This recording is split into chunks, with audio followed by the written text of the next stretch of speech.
마태복음 13장 51절부터 58절입니다.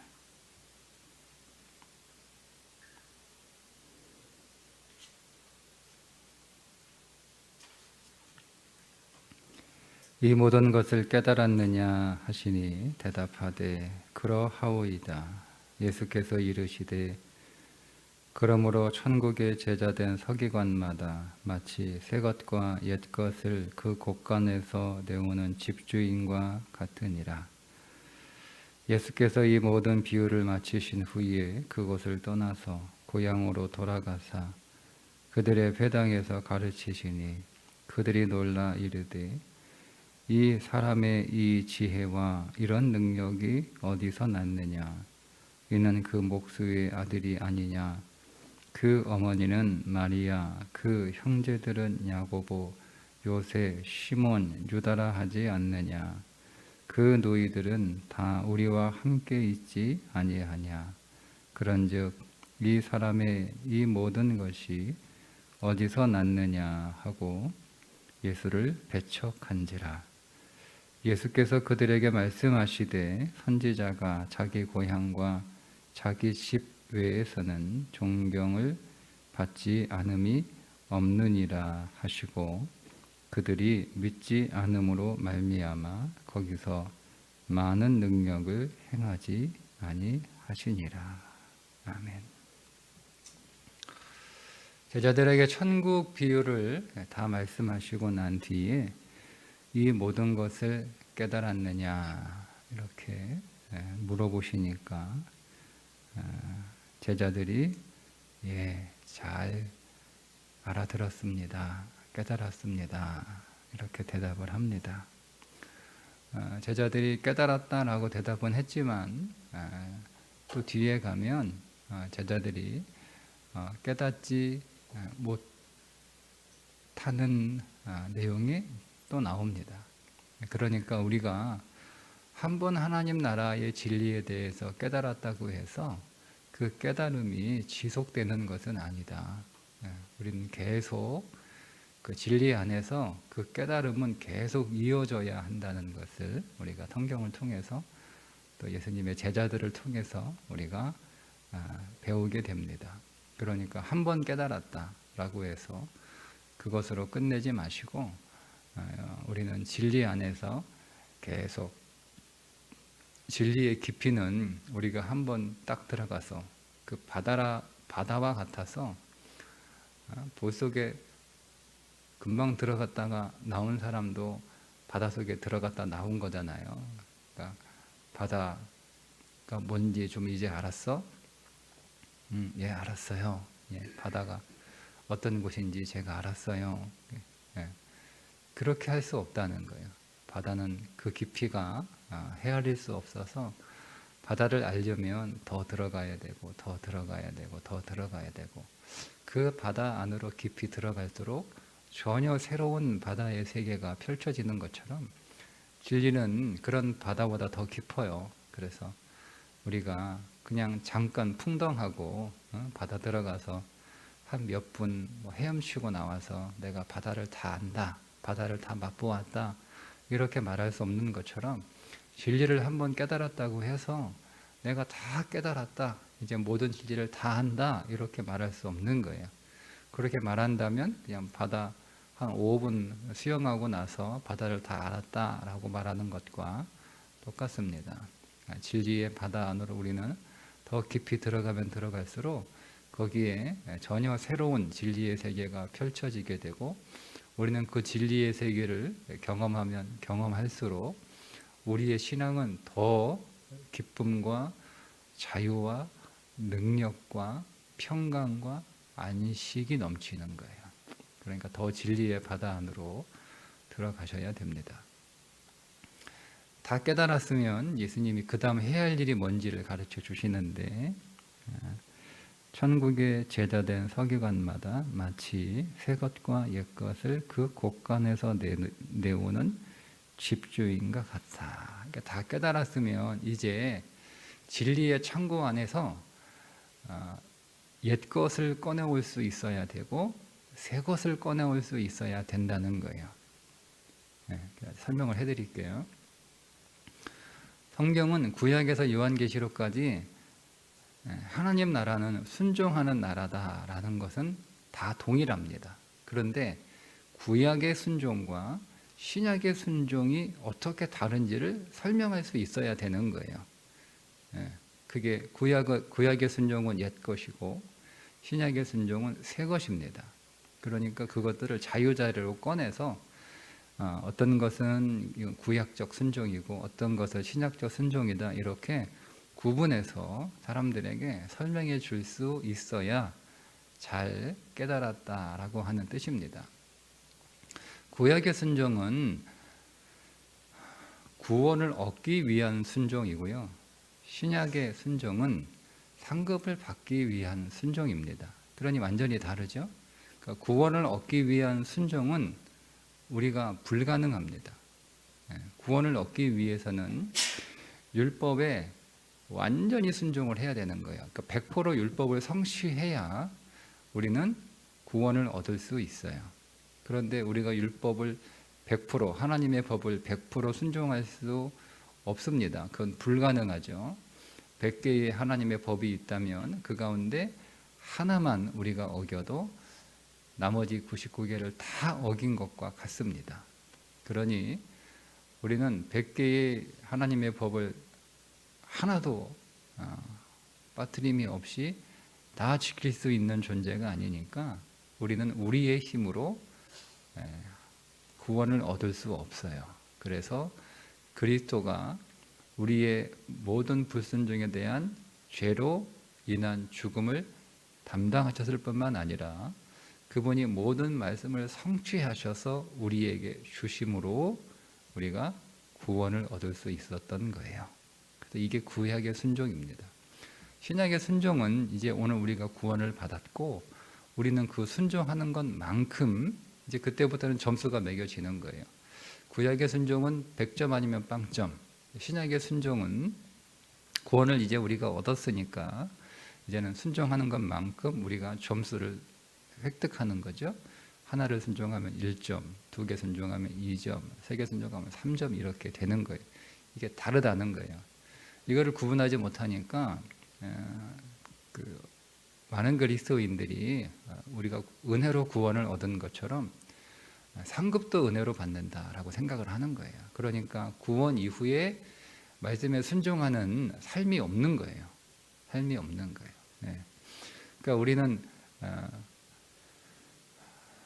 구원을 얻기 위해서는 의로워져야 되는데 그 의를 예수 그리스도가 우리에게 선물로 주신 것이고, 그래서 의로운 자가 되어 구원을 얻은 것이고, 그렇게 의로운 자가 되어 구원을 얻은 자는 이제 어떤 삶을 살아야 되는 거예요? 거룩한 삶을 살아야 되는 거예요. 그러니까 우리가 거룩하게 됐기 때문에 구원을 얻은 게 아니잖아요. 우리는 의로워졌을 뿐이에요. 그 의로워진 자가 이제 거룩한 자로 더 성장해야 되는 거예요. 이게 다른 거예요.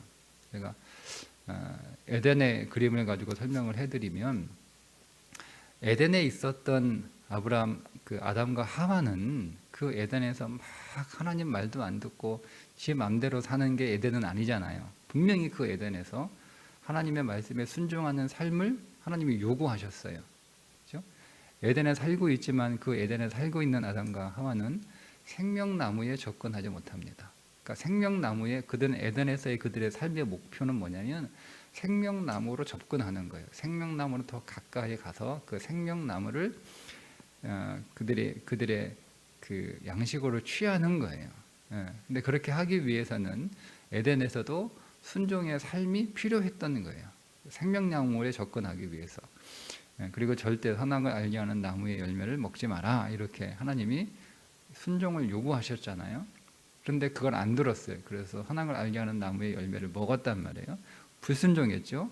불순종해서 에덴에서 쫓겨나는 거예요. 이제 다시 그들이 생명나무를 다시 이제 그들이 먹으려면 일단은 에덴에 들어가야 될 거 아니에요. 그죠? 근데 에덴에는 못 들어가요. 거기에 그룹들과 불칼들이 돌면서 지키고 있기 때문에 그 에덴에 들어가면 다 죽어요. 다 죽어요. 그럼 그 에덴에 들어가기 위해서 하나님께서 1차적으로 그들에게 율법을 주신 거예요. 네가 그 율법을 다 지키면 에덴에 들어갈 수 있는 자격을 얻는다. 그죠? 그래서 그 율법을 열심히 지켰지만 그들이 그 율법을 통해서 에덴에 들어갈 자격을 얻는 게 아니라 그들이 더 자격을 잃어버리는 거잖아요. 왜? 율법을 다 지키지 못하니까. 율법을 못 지키잖아요. 하나라도 못 지키면 끝나는 거예요. 그래서 그들은 영영 에덴에 들어갈 수 없는, 자기의 힘으로, 자기들의 순종으로, 자기들이 율법을 지킴으로 에덴에 들어갈 수는 없어요. 영영 못 들어가요. 자, 그래서 그리스도가 오신 거예요.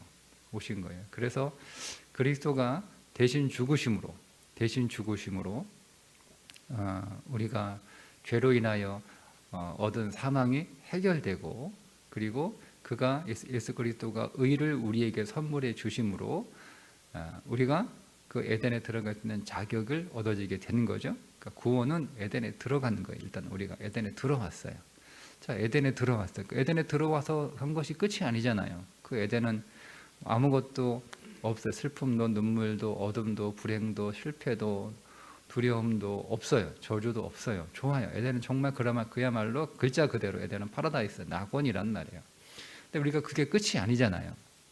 그럼 우리는 어디로 온 거냐면 창세기 1장과 2장의 상태로 들어온 거란 말이에요. 낙원에, 에덴에 다시 들어왔단 말이에요. 그럼 거기에서 창조 때 우리들에게, 아담과 하와에게 요구된 삶이 있죠. 생명나무를 먹는 삶이에요. 생명나무를 먹는 삶이에요. 그 생명나무와 가까워지는 삶, 생명나무를 향해서 계속 살아가는 그 삶이 이제 주어진 거란 말이에요. 다시. 그러면 거기에서 좀 우리도 이제 그 생명나무는 그리스도이십니다. 더 그리스도께로 가까이 나가는 삶이 구원받은 자에게 요구되는 삶이란 말이에요. 그러니까 그게 새로운 순종이에요. 이거를 설명할 수 있어요. 설명해서 이해할 수 있어야 되는 거예요. 자, 그런데 이 에덴에서 우리에게 요구되는 순종은 첫 번째, 순종의 영이 우리 가운데 임해야 되는 것이고, 우리 힘으로 순종할 수 없다는 거예요. 이게 더 좋은 거예요. 더 좋은 거예요. 아담과 하와는 자기들이 노력하고 열심히 해서 그 생명나무로 가까이 가야 되는 것이었다면, 우리는 아담이 자기의 힘과 자기의 열심과 자기의 노력으로 생명나무에 갈 수 없다는 것이 이미 판정이 났잖아요. 그죠? 근데 그걸 실패한 그 아담이 했던 걸 우리에게 다시 하나님이 요구하실 일은 없단 말이에요. 그러니까 우리에게 더 좋은 게 뭐냐면, 이제 우리에게는 순종의 영을 부어주신 거예요. 순종의 영을 부어주셔서 내가 내 영으로 그 생명나무에 접근하는 것이 아니라 순종의 영으로 그 순종의 영을 힘입어서 그 순종의 영으로 말미암아 생명나무이신 그리스도께 가까이 나아가는 순종의 삶을 살게 하신 것이니 더 좋은 거란 말이에요. 근데 이 순종의 영은 기쁨의 영이고 사랑의 영이에요. 그러니까 순종이 질이 좀 달라진 거예요. 순종이. 그러니까 우리에게 있어서의 이 새로운 순종의 삶은 순종의 영이 우리 가운데 부어져서 내가 기쁨으로 순종하고, 어떻게 기쁨으로 순종해요? 사랑으로 순종하는 거예요. 그 사랑을 우리가 이미 받았잖아요. 그리스도가 나를 대신하여 십자가에 죽으시는 사랑. 그래서 내 모든 죄와 사망을 끝내시고 모든 저주를 종결시키신 그 사랑. 그리고 부활하심으로 그분의 영원 생명을 우리에게 주심으로 우리가 영원 생명을 살아갈 수 있도록 주신 그 사랑. 그 사랑을 우리가 받았단 말이에요. 그 사랑을 받더니 우리는 그 사랑을 받아서 그 사랑 때문에 순종하는 거예요. 그러니까 우리가 이런 겁니다. 우리의 자녀들이 부모에게 순종하는데, 부모님께 순종 안 하면 혼날까 봐 무서워서 순종하고, 부모님의 순종 안 하면 부모님이 나에게 밥 안 줄까 봐 그게 무서워서 순종하고, 그런 순종도 있지만 그런 순종이 아니라 신약의 순종, 새 순종은 뭐냐면 부모님이 나를 사랑한다라는 그 사랑을 내가 체험한 거예요. 부모님이 나를 사랑하신다. 그래서 그 부모님의 사랑에 너무 고맙고 너무 감사해서 내가 기쁨의 영으로 순종하는 거예요. 부모님의 사랑의 영이 내 안에 들어왔단 말이에요. 사랑의 영이 우리 안에 들어왔죠. 그게 성령이 사랑의 영이고 순종의 영이고 기쁨의 영이란 말이에요.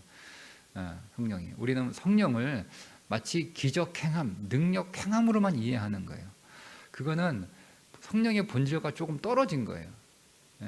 성령의 본질은 기쁨의 영이요, 순종의 영이요, 사랑의 영입니다. 그러니까 성령이 우리 안에 충만하면 우리는 기쁨으로 순종하고 사랑으로 순종하고 순종하는 거예요.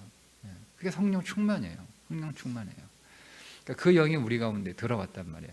그 마치 자녀가 부모님의 사랑의 영이 자기에게, 그 사랑의 마음이 자기에게 아직 전달되지 않았어요. 그 전달되지 않았을 때는 순종해야 되는 건 변함이 없잖아요. 그죠? 자녀가 부모에게 순종하는 건 이거는 진리니까. 그래서 그걸 알고 그걸 배웠기 때문에, 또 그걸 부모가 요구하기 때문에 순종하는 거예요. 그러나 부모의 사랑의 마음이 자기에게 아직 전해지지 않았기 때문에 그 아이의 순종은 벌 받을까봐, 혹은 무서워서 먹을 거 안 줄까봐, 잠 안 지어줄까봐, 쫓아낼까봐, 그게 무서워서 하는 순종이에요. 근데 우리는 그런 순종을 부모가 원하는 부모가 누가 있어요? 한 사람도 없죠. 근데 어느 날 이 아이가 부모의 사랑의 마음이 자기에게 흘러 들어온 거예요. 그 마음이 경험되고 체험된 거예요. 부모님의 사랑을 경험하고 체험했어요. 그러니까 그때부터 그 부모의 사랑의 마음이 자기 가운데 흘러 들어와 가득하게 되면 이전에 했던 순종과는 전혀 다르죠. 그 전까지 순종은 요구해야 하는 순종이었어요. 이거 해라, 저거 해라, 공부해라, 방 치워라, 밥 먹어라, 이런 그 순종이 요구하는 순종이었어요. 근데 부모의 사랑의 마음에 딱 들어오니까 부모의 마음과 뜻이 무엇인지를 알게 되고 거기에 대해서 순종하는데 기쁨으로 순종하는 거예요. 기쁨으로, 사랑으로 순종하는 거죠. 그리고 그때는 그 순종이 쉬워요. 왜요? 기쁨과 사랑이 우리 안에 충만해, 사랑이 충만하게 되면 순종이 쉬워지는, 자연스러워지는 거예요. 그러니까 순종은 사랑에 의해서 나오는 자동적인 결과이어야 되는 거예요. 근데 그 이전에 부모의 사랑의 마음이 흘러들어오지 않을 때 순종은 어떤 순종이었어요? 어려운 순종이에요. 왜냐? 내가 하기 싫은데 해야 하니까, 숙제하듯 하는 순종이니까 어려운 거예요. 힘든 거예요. 힘든 거예요. 그러니까 지금 여러분, 구약에서의 순종은 힘들고 어려운 거였어요. 왜? 내가 하기 싫은데 살려면 어쩔 수 없었으니까. 그렇게 순종 안 하면 하나님이 벌 줄 것 같고 하나님이 쫓아낼 것 같고, 그러니까 하는 거예요. 억지로. 그러니까 어려웠던 거예요. 어려우니까 100점을 맞을 수가 없죠. 내가 막 기쁨으로 해도 100점 맞기가 쉽지 않은데 그걸 억지로 하려고 하니까 자기의 능력과 한계 안에서만 순종을 하는 거지, 그걸 벗어나서는 순종을 못 하는 거예요. 그러니까 잘하다가도 딱 자기 한계에 오면 못 하는 거죠. 그런데 신약의 순종은 다른 거예요. 다른 거예요. 왜냐하면 그리스도의 사랑의 마음이 우리 가운데 흘러 들어왔잖아요. 그 영이, 그 사랑의 영이 우리가 흘러 들어왔어요. 그러니까 우리가 그리스도의 사랑을 체험한 거죠. 그 사랑을 경험한 거예요. 그 사랑을 맛본 거예요. 그러니까 그 사랑을 맛본 자가 그 안에서 이제 순종은 기쁨으로 순종이 되는 거죠. 그러니까 율법을 지켜도, 루터가 한 얘기예요. 율법을 지켜도 그러니까 우리가 하나님의 말씀을 지키는 삶을 살아가도, 구원 이후에 그 말씀을 지키는 삶을 살아가도 우리가 기쁨으로 하지 않는 것은 다 율법이다, 이렇게 정의를 해버렸어요. 아주 정확한 표현이에요. 다 율법이에요. 은혜가 아니에요. 내가 기쁨으로 하지 않는 건 다 율법이에요. 그러니까 율법은 다 사망이잖아요. 율법은 물론 영인 건 맞아요. 율법은 영이다. 율법은 나쁜 건 아니에요. 근데 그거를 우리 육신으로 하는 것들은, 기쁨으로 하지 않는 건, 그 말은 육신으로 했다는 이야기고 사랑으로 하지 않았다는 이야기고 성령으로 하지 않았다는 이야기예요. 그러니까 그건 다 율법이에요. 율법은 하나님 앞에서 인정받을 수 없는 거예요. 다른 거죠.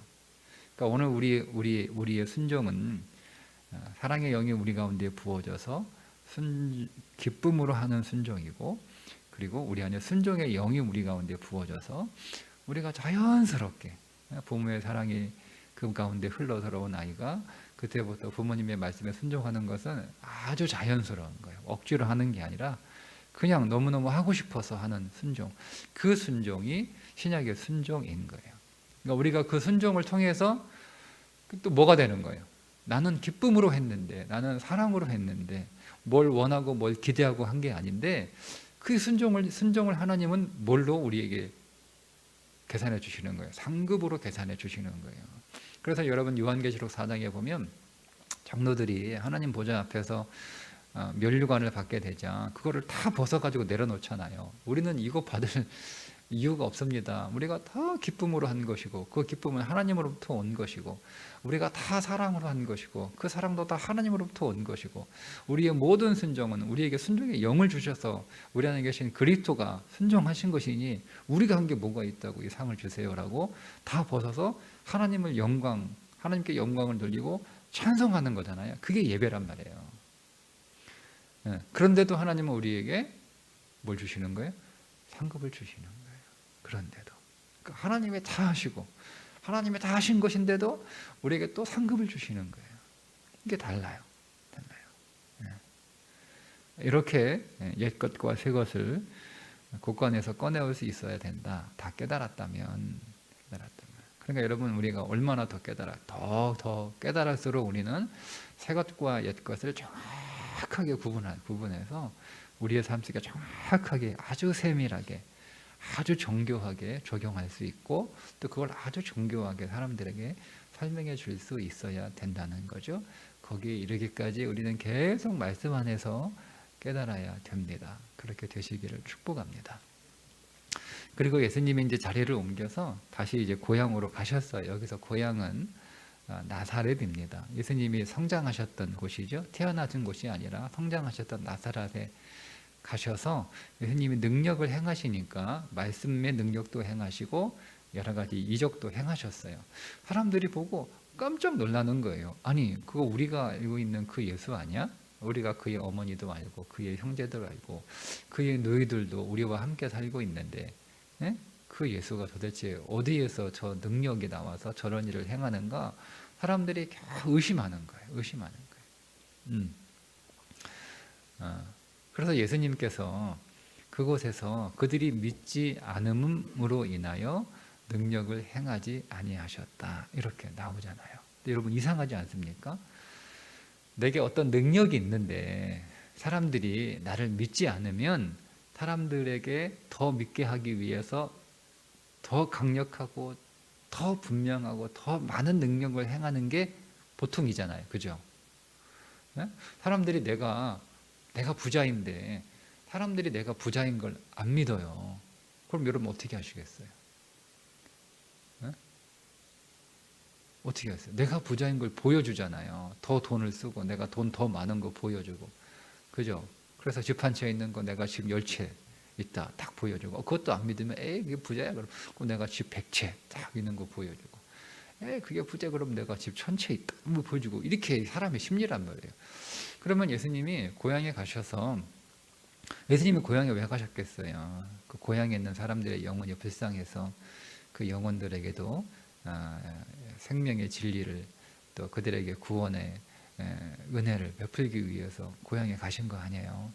근데 사람들이 안 믿는단 말이에요. 그럼 예수님이 더 능력을 행해 주셔서 그 사람들 하여금 예수님에 대한 그 편견, 고정관념을 깨트리고 예수님이 하나님이신 것을 메시아인 것을 깨달아 알도록 하셨어야 되는데 더 이상 믿지 않으니까 능력을 행하지 않으셨다는 거예요. 그리고 가십니다. 내가 다른 데서 이런 능력을 행했으면 사람들이 다 나를 믿었을 텐데 여러분 우리 인생 안에서 하나님이 일하지 않으시는 것은 우리가 믿지 않기 때문입니다. 안 믿으니까 일하지 않으시는 거예요. 믿음이 그렇게 중요한 거예요. 안 믿으니까 일하지 않으시는 거예요.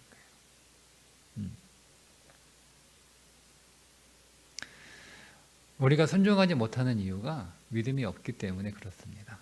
내가 노력이 부족해서도 아니고 능력이 부족해서도 아니고 환경이 어려워서도 아니고 상황이 불리해서도 아니에요. 내가 순종하지 못하는 이유는 믿지 않기 때문입니다. 무엇을 믿지 않죠?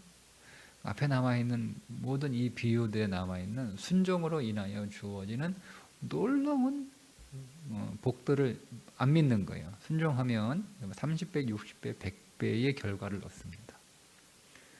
순종하면 값진 보화를 발견합니다. 순종하면 값진 진주를 얻습니다. 순종하면 하나님 나라에 들어갑니다. 순종하면 하나님 나라에서 놀라운 상급이 있습니다. 이걸 안 믿는 거예요. 안 믿는 거예요. 그러니까 우리는 우리의 편견, 우리가 그동안 살아왔던 이 세상에 익숙한 삶, 거기서 얻어진 편견, 거기서 얻어진 경험이 우리에게 진리가 되어버린 거예요. 그러니까 거기를 못 벗어나는 거죠.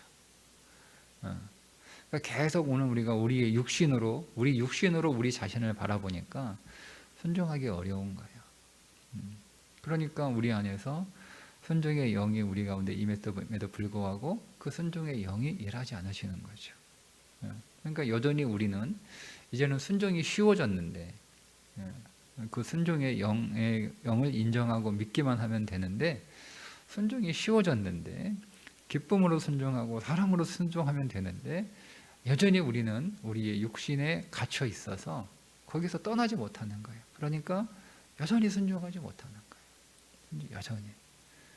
그러면서 더 많은 기적이 내 인생에 일어나면, 즉 내 인생에 여러 가지 순종할 수 없는 내 마음이나 내 능력이나 혹은 내가 처한 상황이나 환경들이 좋아지고 개선되고 그것들이 열리면 그때 순종할 수 있다라고 생각하는 거죠. 그런데 믿지 않으면 하나님은 우리 가운데 일하지 않습니다. 그러니까 우리의 마음이나 우리의 상태나 우리의 환경들이 더 좋아진다고 해서 우리가 순종하게 되느냐? 그렇지 않다는 거예요. 그렇지 않아요. 우리가 더 나은 상황이 되고 더 나은 형편이 되고 더 좋은 상태가 된다고 해서 내가 예수님을 더 잘 믿을 수 있느냐? 그렇지 않다는 거예요. 환경이나 상황이 우리의 믿음을 만들어내는 게 아니에요. 우리의 순종을 만들어내는 게 아니에요. 우리의 순종을 만들어내는 것은 믿음이에요. 믿음. 우리 안에 오신 그리스도. 그 그리스도가 사랑이시고 그 그리스도가 능력이시고 그 그리스도께 순종하는 것이 기쁨이고 그 그리스도께 순종하는 것이 우리가 우리 안에 승리하고 성공하는 인생이고 보배로운 인생이라고 하는 가장 잘 사는 인생이라고 하는 믿음이에요. 믿음.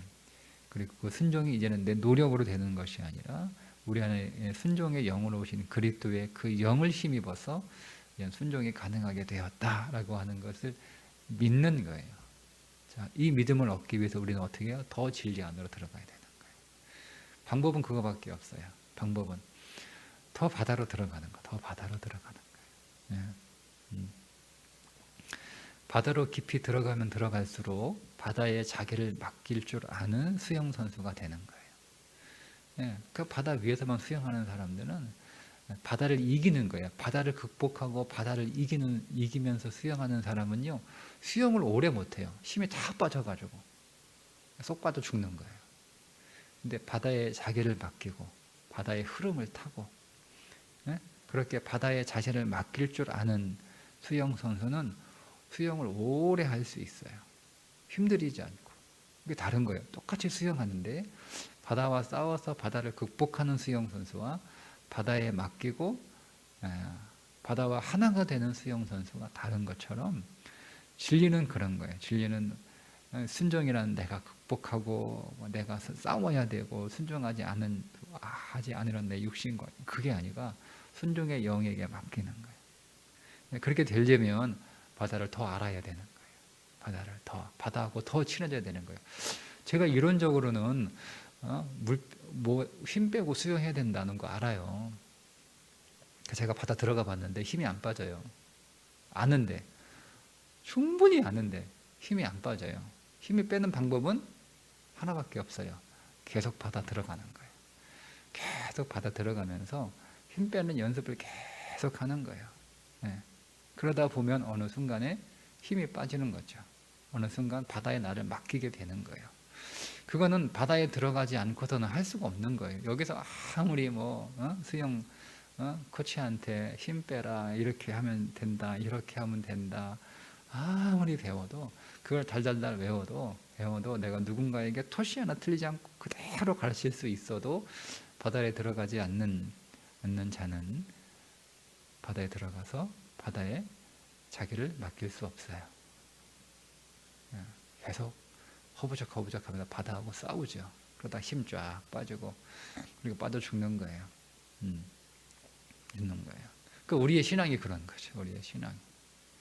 그러니까 여러분, 순종, 기쁨으로 순종하고 사랑으로 순종하고 하는 방법은요, 순종하는 수밖에 없어요. 방법이 없어요. 그러니까 계속 순종해 보는 거예요. 그래서 우리가 처음에는 다 내 힘으로 순종하려고 하죠. 우리가 의지를 가지고 순종하려고 하는 거예요. 근데 그 순종이 어렵고, 그 순종에 실패하고, 그 순종이 힘들다라는 걸 알아요. 근데 방법은 없어요. 계속 주께 맡겨라. 주께 맡기는 거는요, 다 알죠. 우리가 다 모르십니까? 다 맡기는 거 다 알아요. 수없이 들었어요.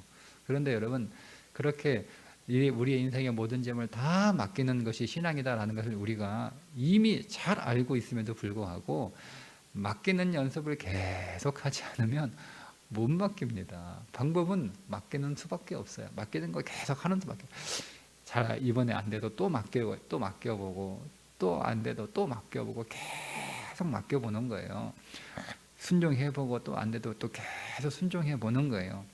그거는 그냥 계속 바다에 들어가서 수영 계속 안 되지만, 계속 내가 내 힘으로 바다와 싸우지만, 계속 물 먹고 허부적거리고 호로록 가라앉지만 계속 바다에 들어가는 수밖에 없는 것과 똑같습니다.